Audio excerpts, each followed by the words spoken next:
तो फ्रेंड्स, स्वागत है आपका दिव्य आयुर्वेदिक सेंटर बीएमएस में। फ्रेंड्स, मैं हूं सुनील।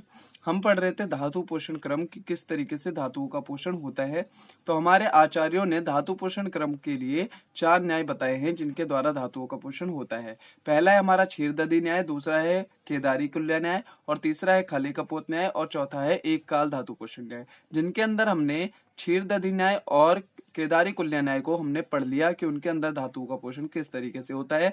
आज हम पढ़ने वाले हैं खले कपोत न्याय कि खले कपोत न्याय के अनुसार किस तरीके से धातुओं का पोषण होता है। ठीक है, तो खले मतलब होता है खलियान और कपोत मतलब होता है पक्षी। तो जिस न्याय में खले यानी खलियान और कपोत यानी पक्षी का एग्जाम्पल देकर धातुओं के पोषण को समझाया जाए, उस न्याय को हम क्या बोलते हैं? खले कपोत न्याय। ठीक है, इसमें बताया गया है कि जिस तरीके से जो पक्षी हैं वो खलियान में आते हैं दाना चुगने के लिए।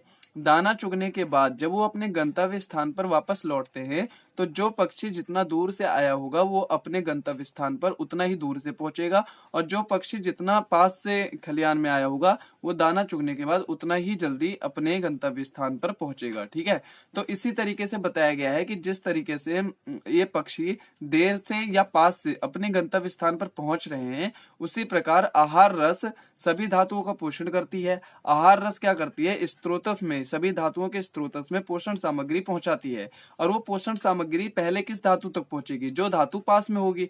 तो उसी प्रकार से जिस धातु का स्त्रोतस छोटा होता है उस धातु का पोषण जल्दी होता है, और जिस धातु का स्त्रोतस लंबा होता है उस धातु का पोषण बाद में होता है। यानी अग्रिम धातु का पोषण पहले होगा और जो उत्तर धातु यानी बाद वाली धातु है उसका पोषण बाद में होगा। ठीक है, तो एक बार इसको हम डिटेल में यहाँ पर पढ़ते हैं। तो जिस प्रकार खेत खलियान में दाना चुगने के लिए कपोत यानी कि पक्षी भिन्न भिन्न मार्ग अथवा दिशा से आते हैं और पुनः भिन्न भिन्न मार्गों से अपने गंतव्य स्थान पर शीघ्र या देर से पहुंचते हैं। क्यों? क्योंकि जो जितना पास से आया होगा वो उतना जल्दी पहुंच जाएगा, और जो जितना दूर से आया होगा उसको पहुंचने में उतना ही देर लगेगी। तो जिनका मार्ग छोटा होता है वह जल्दी पहुंच जाते हैं तथा जिनका मार्ग लंबा होता है वह देर से पहुंचते हैं।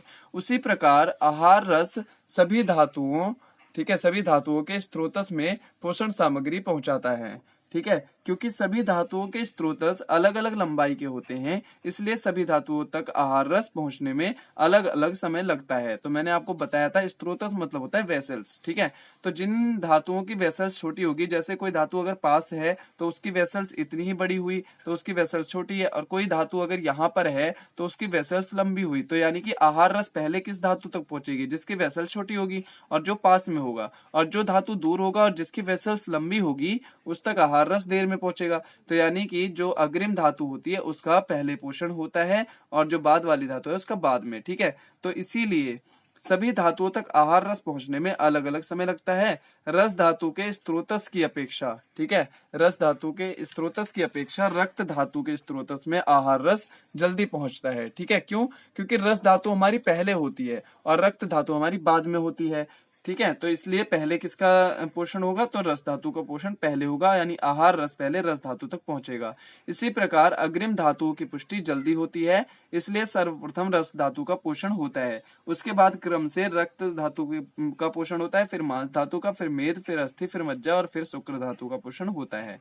तो आपको ये अच्छी तरीके से समझ में आ गया होगा कि जो धातु पहले होगी और जिसका स्त्रोतस छोटा होगा उसके पास तक आहार रस जल्दी पहुंचेगा, और जो धातु दूर होगी और जिसका स्त्रोतस लंबा होगा उस धातु तक आहार रस देर में पहुंचेगा। तो जिस धातु तक आहार रस जल्दी पहुंचेगा उसका पोषण जल्दी हो जाएगा, और जिस धातु तक आहार रस देर में पहुंचेगा उसका पोषण उतना ही देरी से होगा।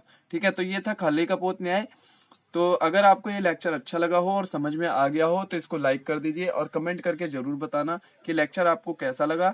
ठीक है, और अगर आपने चैनल को सब्सक्राइब नहीं किया है तो सब्सक्राइब करके बेल आइकन को जरूर प्रेस करना। तो फ्रेंड्स, मिलते हैं नेक्स्ट लेक्चर में, जिसके अंदर हम पढ़ेंगे एक काल धातु पोषण न्याय और किस धातु का पोषण कितने दिनों में होता है, इसको भी हम उसके अंदर पढ़ेंगे। ठीक है, तो फ्रेंड्स, मिलते हैं नेक्स्ट लेक्चर में। Take care.